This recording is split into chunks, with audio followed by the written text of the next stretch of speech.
Hey everybody, welcome back. Well, since it's about Christmas time, I thought we would ring in the holiday season with a look at this 1926 December issue of Photoplay magazine. Um, this would be the Christmas issue for 1926, as you can see by the little bit of Christmas tree here underneath Eileen Pringle. Let's take a good look at the cover here. And this was originally signed by Lorraine E. Muller, who was apparently the original owner of this magazine. And that handwriting to me looks, I'm no expert on handwriting, but it's definitely something that reminds me of live handwriting I've seen from the 20s. As you can see, the front cover has unfortunately detached. On the inside, there is an ad for beauty products and I apologize if I'm pronouncing this wrong, but it's De Jure Kiss. If anyone's familiar with that brand of beauty products, please feel free to comment and let me tell me what you know about it. And here's the picture. Okay, the first page says, look at the menu. American cooking, soft and creamy, robs the gums of the exercise they need.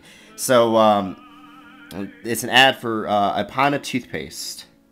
And then their theory is that, kind of like why they say cats should chew dry cat food, that eating too much soft food apparently doesn't give our teeth the workout they need. A nice vintage ad for Paramount Studios, and notice how the logo is very similar to it is today, and it has some ads for some pictures like Old Ironsides, Sorrows of Satan, The Eagle of the Sea, We're in the Navy Now. Now, I'm naming off movies from 1926, so don't feel bad if you aren't familiar with a lot of them, because only hardcore film people probably know most of these movies from this time period. Take a look. Here's an ad for the Arch Preserver shoe in the Big Parade of Life. I think that's a great ad. Pay particular attention to her hat, that 20s style, which is actually coming back in fashion. Brief reviews of current pictures, and let's just kind of peruse this and see if I can recognize any. Let's see. Don Juan. I believe that one had Douglas Fairbanks. The Gay Deceiver, The Galloping Cowboy, The Frontier Trail. However, from the most part, most of these movies are fairly obscure. Okay, Youth and Fox Pictures. Let's take a look at this. William Fox Pictures. The actors that they're showing here: Olive Borden, George O'Brien, Madge Bellamy, Dolores Del Rio. Well, I've heard of her. Charles Farrell and Janet Gaynor. I've only heard of really two of these actresses, Janet Gaynor and Dolores Del Rio, as far as in any details. So we have gone back to a different era in Hollywood. Okay, here's a color ad here for Metro-Goldwyn-Mayer and the Fire Brigade, coming to amaze the world, the epic photoplay of the heroes of peace, the fearless firefighters. Never such a titanic drama. The true story of today's battle against the Red Death, endorsed and sponsored by America's firemen, is truly called a big parade of peace times. And this kind of reminds me of Backdraft. It stars May McAvoy, Charles Ray. I've heard of Charles Ray. Wow, here are some trivia questions. Eleanor's 5 questions. What 4 nationalities are represented in the cast of Rex Ingram's The Magician? Name the 4 pictures in which King Vidor has directed John Gilbert for Metro-Goldwyn-Mayer. What do you regard as Lon Chaney's greatest screen characterization? Answer this in less than 50 words. Name 4 Metro-Goldwyn-Mayer stars whose surnames begin with the letter G. And by what means was the stroke of the Roman galley slaves regulated in Ben-Hur? And of course, they're not referring to the Charlton Heston Ben-Hur. So, as a matter of fact, in 1926, this was still the silent film era. So it really wasn't 1927 before talkies really came in by storm. All will believe it. Okay. How much do artists earn? Not very much. Okay, Les Miserables by Victor Hugo. Universal Pictures. And here's some more brief reviews of current movies. The Nutcracker is in here, considering it's the holiday times. Another 2-page ad. I do have the Christmas music playing. In Canada too, at McGill and Toronto universities, this soap is 3 times as popular as any other. And here's an ad for New Pictures. It's a nice blue tinted ad. Vera Reynolds, Corinne Griffith, George O'Brien, and Adolphe Menjou, very popular actor. Bill Bennett, Carol Dempster. Ad for Ivory Soap. Okay. And here's actually the first page. Photoplay, Speaking of Pictures, December 1926. Fakers of Hollywood. An expose of the artful lads and lassies who jib at the stars. They have no brothers. Charles Ray, Richard Bartholomew, and Ben Lyon all have been victims of brothers who are fond of signing bad checks. Charlie and Dick have no real brothers. Ben's brother is a staid businessman. If any relative of a movie star comes your way, don't sell him anything on credit and don't lend him money. So this was a expose about a scam that was being perpetrated back then. Interesting. Very interesting. He might be the richest man in the world. If D.W. Griffith had thought of himself first, he would be a millionaire. Thought of himself first, he would be a millionaire today. I think he did eventually become a millionaire.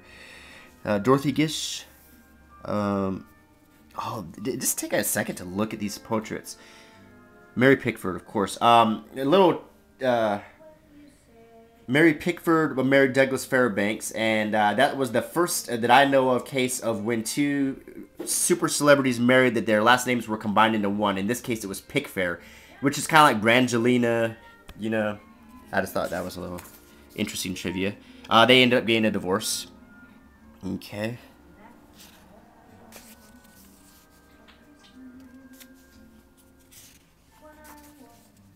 Nice babies. Just a few of the reasons why the stars believe that there's no place like home.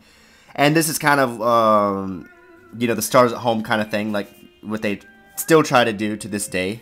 Showing them as family people. Well-adjusted.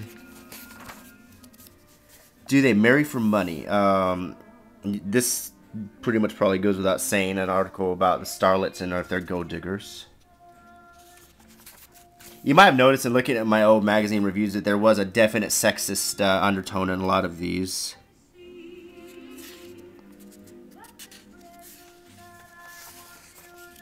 Let's see. The Little Women. Far behind hubby's spotlight, they wait and listen. Just wives, that's all. Best friends, severest critics, but what would their stellar husbands do without them? Now here's a look at the women of Hollywood who were considered faithful. Again, good wives. Once again, take a minute to think about the parallels between today and then. Here's a little picture of Babe Ruth, Eddie Sutherland, Louise Brooks. Louise Brooks, one of my subscribers mentioned her, said that she was an actress that they'd like me to talk about a little bit. So here's my first picture of Louise Brooks. I mentioned that she was in a movie that I enjoyed called Pandora's Box, which was a silent picture.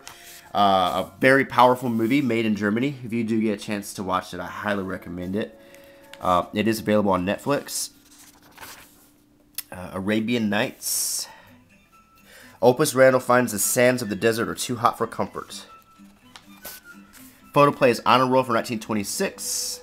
You can see we have John Gilbert, Ramon Navarro. He ended up pretty tragically dying, if I remember right.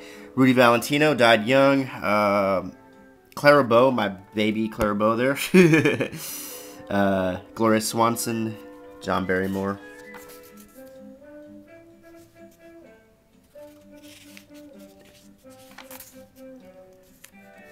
Just a lot of little thumbnails about the movies. Perfect Behavior in Hollywood. As you can see, they were still sort of trying to iron out the Hollywood mentality. The film industry was so new that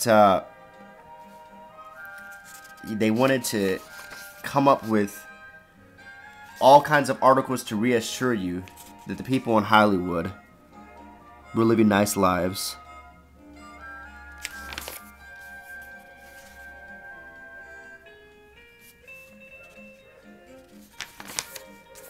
Gifts that you like best will please others most.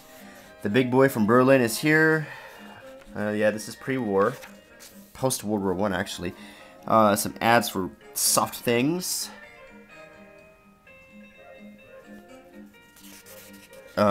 Purses, clutches, makeup, jewelry, undergarments, combs.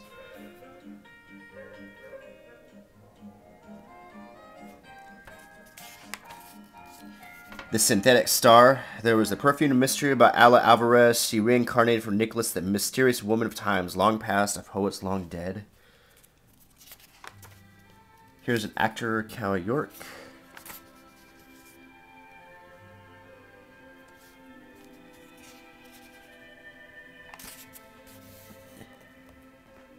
Jackie Coogan.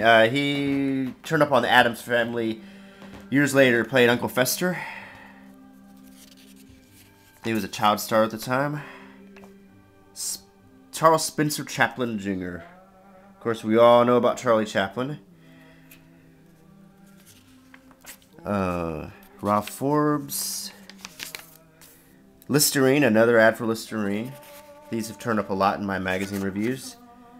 Community Plate Silver Services for Smartables. Interesting ad. Here's an ad for Kotex. I'll just scan it for you.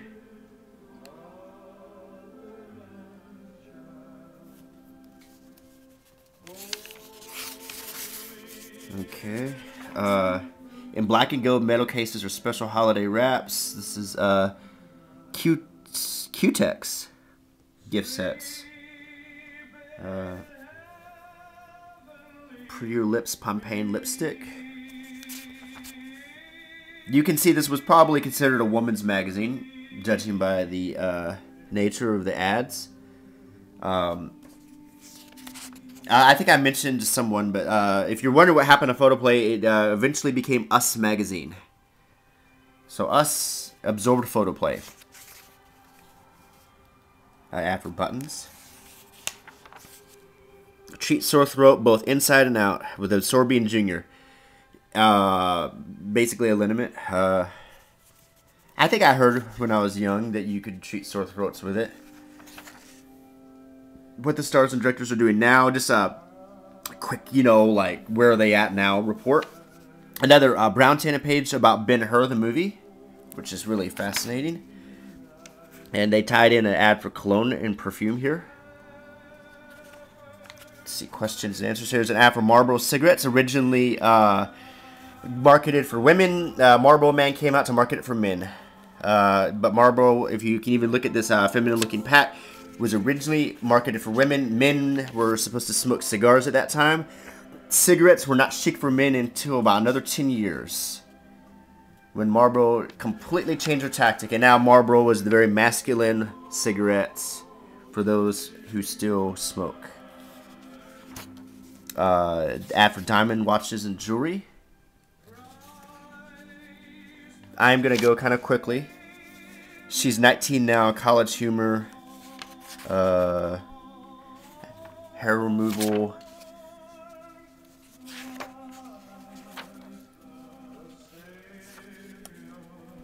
I'm sorry, I think I had my finger up in front of the lens there. I hope I didn't screw up too much of the footage.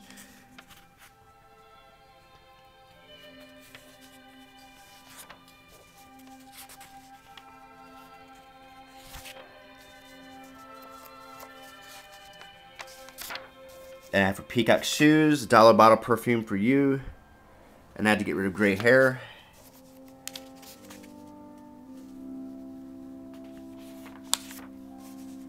Genuine Bear aspirin.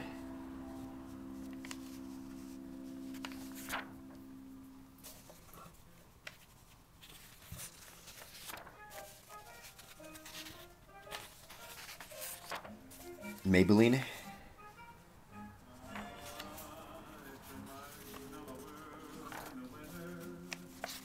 Okay, we're gonna have to wrap this up. So, just the last few flips to see if there's anything else interesting to look at here. And I think that's about it. There's an ad for pens on the back. And perfume. Okay, I hope you enjoyed this. Bye.